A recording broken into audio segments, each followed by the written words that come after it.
Hello, hi students, this is Priya Mahajan, your maths tutor, and once again I welcome you all on my channel Vidya Lane. So, students जैसे कि आपको पता है कि last वाली video में हमने डिस्कस करे थे कुछ ऑब्जेक्टिव टाइप क्वेश्चंस, राइट? सो इस वीडियो में हम कुछ और नए ऑब्जेक्टिव टाइप क्वेश्चंस डिस्कस करने जा रहे हैं. So let's get started with the first question of the video. So यहाँ पे हमारे पास क्या क्वेश्चन नंबर 6 है, ये करने जा रहे हैं जो the shadow of the tower standing on a level plane is found to be 50 metre longer when the sun's elevation is 30 degree than when it is 60 degree. अब यहाँ पे हमें क्या फाइंड करना है, यहाँ पे हमें दिया क्या है कि टावर है, टावर की शेडो मान लो कि पहले क्या था, सन्स एलिवेशन 30 डिग्री बन रहा था किसी पॉइंट पे. अब जब सन्स एलिवेशन 30 डिग्री से 60 डिग्री तक हो गया तो जो टावर की शेडो थी वो क्या हो गई, 50 मीटर लॉन्गर हो गई. हमें फाइंड करनी है हाइट ऑफ द टावर. सो यहाँ पे देखते हैं कि इसका कैसे हम करेक्ट फाइंड करेंगे. सो ये कंसिडर कर लियो मैं, क्या है ये हाइट ऑफ द टावर है एस क्यू, ठीक है. तो किसी पॉइंट पे देखो तो ये जो टावर थी इसकी शेडो क्या पड़ रही है, यहाँ पे 60 डिग्री एंगल ऑफ एलिवेशन बना रही है. अब क्वेश्चन में क्या दिया है, व्हेन एंगल ऑफ एलिवेशन, देखो यहाँ पे क्या दिया है, हाइट जो उसका शेडो थी वो 50 मीटर लॉन्गर हो गई when angle of elevation is 60 degree. अब angle of elevation उन्होंने क्या बोला है, पहले क्या थी, when sun's elevation is 30 degree then when it is 60 degree. 60 degree के केस में तो देखो शेडो यहाँ पे बन गई. 30 डिग्री जब शेडो एंगल ऑफ एलिवेशन बना उस केस में इसकी जो डिस्टेंस था, जिसकी जो शेडो की लेंथ थी वो 50 मीटर इंक्रीज हो गई, ठीक है. हमें फाइंड क्या करना है, हाइट, टावर की कितनी हाइट है वो हमें फाइंड करनी है. कैसे फाइंड करेंगे तो ये देखते हैं हम. सो यहाँ पे सबसे पहले देख रहे हैं हम, ये वाली ट्राइंगल अगर मैं यूज़ कर रही हूँ, सो मेरे पास परपेंडिकुलर और हाइपोटेन्यूज का मैं कॉन्सेप्ट यूज़ कर सकती हूँ, दोनों में रिलेशन यूज़ कर सकती हूँ. सो उसके लिए मुझे tan यूज़ करना पड़ेगा. So tan 60 is perpendicular upon base, perpendicular upon base. तो परपेंडिकुलर यहाँ पे क्या है, S Q that is H upon base R Q that is X. tan 60 is √3. So √3 की वैल्यू क्या आ गई, h अपॉन x. और h कैसे फाइंड करेंगे, h क्या हो गया मेरे पास, x इंटू √3, राइट. अब यहाँ पे h की जो वैल्यू है मुझे x की फॉर्म में आई, दैट मीन मुझे इस x को एलिमिनेट करना पड़ेगा. तो इस x को एलिमिनेट करने के लिए स्टूडेंट मैंने क्या करा, मैं ना x की वैल्यू निकाल ली इन टर्म्स ऑफ h. अब इसी को यूज करूंगी टोटल हाइट फाइंड करने के लिए. वो कैसे, अब मैं फुल ट्राइंगल यूज करूंगी, in triangle right angle triangle S Q P में tan 30 का यूज करेंगे. सो tan 30 क्या होगा, फिर से perpendicular that is S Q upon base, total base अब यहाँ पे लेंगे तो वो क्या है, पी क्यू क्या है, 50 तो है प्लस x, ठीक है. अब x क्या था मेरे पास, h अपॉन √3. सो पी क्यू क्या बन गया, h बाय √3, ठीक है. अब यहाँ पे देखो जब मैं यहाँ पे फाइंड करूंगी परपेंडिकुलर बाय बेस, तो परपेंडिकुलर मेरे पास h है, बेस मेरे पास h है, तो x एलिमिनेट हो गया और h ही रह गया. उस h की मैं वैल्यू फाइंड कर लूंगी सिंप्लीफाई करके. तो ना सिंपली कैसे हमने फाइंड कर लिया था, हमारे पास x की फॉर्म है, हमने उसको ये एलिमिनेट कर दिया और मेरे पास आंसर आ जाएगा. तो देखो tan 30 इज 1/√3. हमने ये वैल्यूज फाइंड करी तो मेरे पास यहाँ पे क्रॉस मल्टीप्लाई करा तो क्या आ गया, 1/√3 into 50 plus h/3 is equals to h, right. अब 1/√3 को मल्टीप्लाई करा तो क्या आ गया, 1/√3 into 50 is 50/√3, h/√3 into 1/√3 is h/3 is equals to h. So यहाँ से क्या आ गया, h minus h/3 is 2h/3 और h is 25√3. So height of the tower is 25√3 meters. Hope is it clear to all? Yes? Wonderful. Okay. So now let's discuss the next question, and the next question, that is the question number 7, is if a pole 6 meter, एक pole है 6 meter, cast a shadow 2√3 meter long. वो कितनी long shadow cast कर रहा है, 2√3 metre long. Then the sun's elevation is, अब मुझे angle find करना है। परपेंडिकुलर दिया है बेस, परपेंडिकुलर दिया है, बेस दिया है, तो अगेन टैन का यूज करेंगे। Very good. सो टैन क्या होता है? Perpendicular upon base, right. Perpendicular क्या था? 6, बेस क्या है? 2√3, कैंसिल करा तो ये आ गया 3 अपॉन √3। अब इस 3 को हम ब्रेक कर सकते हैं, √3 इंटू √3, तो डिवाइडिंग √3 आ गया, √3 कैंसिल, सो क्या आ गया मेरे पास? tan theta is equals to √3। तो √3 किस केस में होती है? 60 के केस में, tan 60 के केस में। सो थीटा मेरे पास क्या आ गया यहाँ से? 60 degree. That is option A is the correct answer. Clear to all? Wonderful. So देखो किस तरह के पेपर में क्वेश्चंस आ सकते हैं कि आपको 1 मार्क्स में भी, दैट इज ऑब्जेक्टिव में भी कई बार कुछ ट्रिकी क्वेश्चंस भी आ सकते हैं, बट हमको भी जब हमारे कॉन्सेप्ट्स क्लियर है तो हमको उनको बहुत ही इजीली और बहुत ही शॉर्ट टाइम में सॉल्व करना है, ठीक है? ओके, अब यहाँ पे देखो ये क्वेश्चन दिया है, क्वेश्चन नंबर 8। क्या दिया है इसमें? The angle of elevation of the top of the tower 30 metre high from the foot of another tower in the same plane is 60 degree। ध्यान से देखो, angle of elevation of top of tower 30 metre high, एक tower दिया है जिसकी height है 30 metre, ठीक है। From the foot of another tower, इसका एंगल ऑफ एलिवेशन दूसरे वाले टावर के फुट से कितना है? 60 डिग्री। तो ये है अनदर टावर, ठीक है। इसके फुट से पहले वाले टावर का एंगल ऑफ एलिवेशन कितना है? 60 डिग्री। मतलब 2 टावर है, पहले वाले टावर पे खड़े होके, उसके नीचे खड़े होके वो दूसरे वाले टावर को देख रहा है, किस टावर को? जिसकी हाइट क्या है? 30 मीटर, ठीक है। और एंगल ऑफ एलिवेशन क्या बन रहा है? 60 डिग्री बन रहा है। अब हमें फाइंड क्या करना है? Distance between the 2 towers, that is x। ये भी बहुत इजी हो गया। देखो यहाँ पे मैं ये वाली ट्राइंगल यूज कर रही हूँ, अगर AQB in right angle triangle, okay, हम QAB भी लिख सकते हैं या फिर QBA भी लिख सकते हैं। तो ये ट्राइंगल ली, तो मेरे पास परपेंडिकुलर और बेस में रिलेशन मुझे पता है, अब मैं वो यूज करूंगी और मैं x की वैल्यू फाइंड कर लूंगी। That's very simple. और आंसर क्या आया मेरे पास? Option A, that is 10√3। Clear? Wonderful. Okay, अब नेक्स्ट देखते हैं question number 9।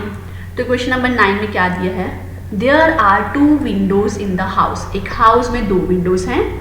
A window of the house is at a height of 1.5 metre above the ground। तो ये लेके चलते हैं, ग्राउंड है। एक विंडो क्या है? हाइट से इसका डिस्टेंस कितना है? 1.5 मीटर। यहाँ पे एक विंडो है। And another window is 3 metre vertically above the lower window. मतलब इसी के ऊपर एक और विंडो है, जिस विंडो का इस वाली विंडो से डिस्टेंस कितना है? 3 metre. Ram and Shyam are sitting inside the 2 windows. तो मान लो राम यहाँ पे है, श्याम यहाँ पे है, ठीक है, दोनों विंडोज पे बैठे। द एट एन इंस्टेंट, किसी एक पर्टिकुलर टाइम पे, angle of elevation of a balloon, okay, आसमान में एक बैलून है, from these windows are observed as 45 degree and 30 degree respectively. तो हम कंसिडर कर लेते हैं यहाँ पे कहीं पे एक बैलून है, तो ये बैलून का एक लाइन बना रहे थे। तो उन्होंने क्या बोला है? अगर इस विंडो से देख रहे तो angle of elevation of the balloon हमें दिया है, तो एक हॉरिजॉन्टल इस तरह से मैं बना देती हूँ लेवल। सो ये क्या है मेरे पास? फर्स्ट केस में 45 डिग्री। एंड यहाँ से अगर देख रहे तो वो कितना है एंगल ऑफ एलिवेशन? ये थोड़ा हाइट पे कर लें, तो यहाँ भी हॉरिजॉन्टल लेवल, तो ये क्या दिया है? 45 degree. Find the height of the balloon. Okay, हमें फाइंड क्या करना है? Height of the balloon from the ground, ground से, ठीक है। सो एक बार देखते हैं कैसे फाइंड करेंगे। तो ये देखो मैंने इस तरह से डायग्राम अभी ड्रॉ करी थी। PQ क्या है? हॉरिजॉन्टल लेवल यहाँ पे ड्रॉ करा। राम बैठा है यहाँ पे A फर्स्ट वाली विंडो पे, श्याम बैठा है सेकेंड वाली विंडो पे, ठीक है। और बैलून क्या है? C पॉइंट पे है ग्राउंड से, ठीक है। अब मुझे क्या दिया था? हाइट ऑफ राम, जो कि हाइट ऑफ राम की हाइट नहीं दी थी, विंडो थी जो 1.5 मीटर हाइट पे थी फ्रॉम द ग्राउंड। तो दैट इज AP दिया है 1.5 मीटर एंड AB दिया है कितना? AB कितना दिया है? 3 मीटर, ठीक है। और अब यहाँ पे देखो, ये मेरे पास AP है, तो DQ भी 1.5 मीटर होगा, राइट। क्योंकि रेक्टेंगल बन रही है, ऑपोजिट साइड सेम होती है। यस, सिमिलरली यहाँ पे देखें तो एक स्क्वायर बन रहा है, तो यहाँ पे भी क्या आ गया मेरे पास, बी ए किसके इक्वल आ गया, ई डी के इक्वल आ गया, तो ये भी 3 मीटर बन गई। अब टोटल हाइट जब मैंने लेट कर ली h है, तो ये हाइट 3 है, ये हाइट 1.5 है, 3 + 1.5 क्या होगा, 4.5। तो मेरे पास सी ई इतनी हाइट किसके इक्वल आ गई, टोटल हाइट में से 1.5 माइनस कर दिया, तो ये मेरे पास सी ई की लेंथ आ गई। ठीक है, अब फाइंड क्या करना था मुझे, क्या फाइंड करना था, हाइट फाइंड करने के लिए सबसे पहले तो स्टूडेंट्स देखो, मुझे ये परपेंडिकुलर डिस्टेंस फाइंड करना है, तो यहाँ तो मेरे पास हाइपोटेन्यूज होना चाहिए, यहाँ मेरे पास बेस होना चाहिए। तो सबसे पहले मैं बेस फाइंड कर सकती हूँ, तो उसके लिए स्टूडेंट्स हम ट्राइंगल जैसे यूज करें फर्स्ट वाले केस में ए डी सी। ठीक है, ए डी सी में देखो तो मेरे पास क्या आ गया, ये है ए डी सी ट्राइंगल, तो जिसमें परपेंडिकुलर अपॉन बेस tan क्या, tan 45 degree is equals to h - 4.5 + 3, यही टोटल हाइट होगी C D, yes, upon A D. A D find करा तो मेरे पास क्या आ गया, h - 1.5। अब अगर ये ए डी h - 1.5 है, तो इसकी लेंथ भी क्या होगी, h - 1.5, राइट। अब मेरे पास बेस दिया है तो परपेंडिकुलर फाइंड कर सकते हैं इजीली, tan का कॉन्सेप्ट यूज करके, वंडरफुल। सो यहाँ पे क्या होगा, in triangle C E B tan 30 क्या होगा, C E upon B E, perpendicular upon base. C E क्या है, h - 4.5, बी ई क्या है, h - 1.5, एंड tan 30 क्या होता है, 1/√3। क्रॉस मल्टीप्लाई करा तो क्या बन गया, यहाँ पे देखो 1/√3 is equals to h - 4.5 dividing h - 1.5। ठीक है, इसको मैं अगर इस तरह से लिख दूँ तो ये क्रॉस मल्टीप्लाई हो गई, तो h - 1.5 किसके इक्वल आ गया, √3 इंटू h - 4.5। √3 को h से मल्टीप्लाई करा, √3 को 4.5 से मल्टीप्लाई करा, तो √3h और h वाले एक साइड पे कर दी, सिंपल टर्म्स एक साइड पे शिफ्ट करी, तो यहाँ से क्या करा मैंने, h कॉमन निकाला तो क्या आ गया, √3 - 1।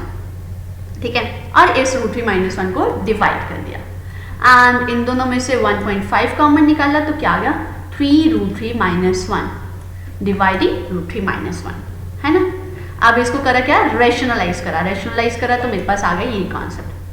तो ये चीज़ मैं आपको लिख के बताऊँ, यहाँ पे 3 minus, sorry it's not 3 minus √3, wait, 3√3 - 1 into 1.5 upon √3 - 1 था, रैशनलाइज करा तो क्या आ गया, √3 + 1 अपॉन √3 + 1, ये a - b a + b, तो ये क्या होगा, a² - b², तो √3 का स्क्वायर करा तो क्या बन जाता है, 3 - 1 आ गया, और यहाँ पे अब साइड में क्या करा, इन दोनों को हम मल्टीप्लाई करेंगे, 3√3 को 3 से मल्टीप्लाई करा, 3 √3 × √3 इज 3, तो 3 × 3 ये क्या बन गया, 9। 3√3 को 1 से मल्टीप्लाई करा तो क्या बन गया, 3√3, -1 × √3 इज -√3, -1 + 1 इज -1, सो ये मेरे पास आ गया। ठीक है, अब यहाँ पे 3√3 में से 1√3 माइनस करें तो क्या गया, 2√3, 9 - 1 इज 8 डिवाइडिंग बाई 2। अब इनको डिवाइड करा तो क्या गया, 2 के डिवाइड करा तो क्या बन गया, 4 + √3, √3 की वैल्यू क्या होती है, 1.73, राइट। तो वैल्यू पुट करी तो मेरे पास करेक्ट आंसर क्या आ गया, 8.598 metres, that is correct answer is option D. Clear to all? So correct answer is option D, that is the height of the balloon from the ground is 8.598 meters. Clear है सबको? Wonderful. अब discuss करते हैं next question. So question number 10 क्या दिया है, in the given figure हमें already दी है, the value of CE is, okay हमें फाइंड करनी है CE की वैल्यू। अब यहाँ पे देखो मेरे पास AD दिया है, अगर यहाँ पे देखो AD दिया है 6 मीटर, तो BC भी क्या होगा मेरे पास, वो भी 6 आएगा। ये मेरे पास दी है टोटल लेंथ कितनी, 10 सेंटीमीटर। मुझे फाइंड क्या करना है, मुझे फाइंड करना है CE, दैट इज हाइपोटेन्यूज। अब यहाँ पे देखो बेस दिया है, हाइपोटेन्यूज फाइंड करना है मुझे, तो मुझे बाकी ये 10 सेंटीमीटर से तो मुझे कोई लेना देना ही नहीं है, तो मैं इजीली कॉस का फॉर्मूला यूज करके फाइंड कर सकती हूँ। Yes, wonderful. सो यहाँ पे मैंने कॉस फॉर्मूला यूज करा, तो कॉस 60 क्या होता है, बेस अपॉन हाइपोटेन्यूज। बेस यहाँ पे क्या है, BC दैट इज 6, हाइपोटेन्यूज मुझे फाइंड करना है तो दैट इज CE। अब cos 60 की वैल्यू 1/2, तो मुझे CE फाइंड करना है, तो CE क्या आ गया, ये तो बहुत ही सिंपल था, 12। So correct answer is option A that is 12 centimetre. Clear हो गया सबको? Sorry, okay wonderful. सो ये थे ऑब्जेक्टिव टाइप क्वेश्चंस जो कि इस चैप्टर में से आ सकते हैं। इसके नेक्स्ट वाली वीडियो में हम नेक्स्ट वाले सेशन में डिस्कस करेंगे इसी टॉपिक के, इसी चैप्टर के सब्जेक्टिव टाइप क्वेश्चंस, जो अगेन बहुत ही इंटरेस्टिंग होंगे, बहुत ही ईजी होंगे और आपको इजीली अंडरस्टैंड होंगे। एंड ये स्टूडेंट्स ध्यान रखना है, इस चैप्टर के object case study questions, paper में एक केस स्टडी क्वेश्चन इस चैप्टर से डेफिनेटली आने ही वाला है। सो बहुत सारी प्रैक्टिस मैं भी करवाऊंगी, आप खुद भी करोगे बहुत सारी प्रैक्टिस केस स्टडी क्वेश्चंस की, एप्लीकेशन ऑफ ट्रिग्नोमेट्री में से। Okay, so bye bye, have a great day.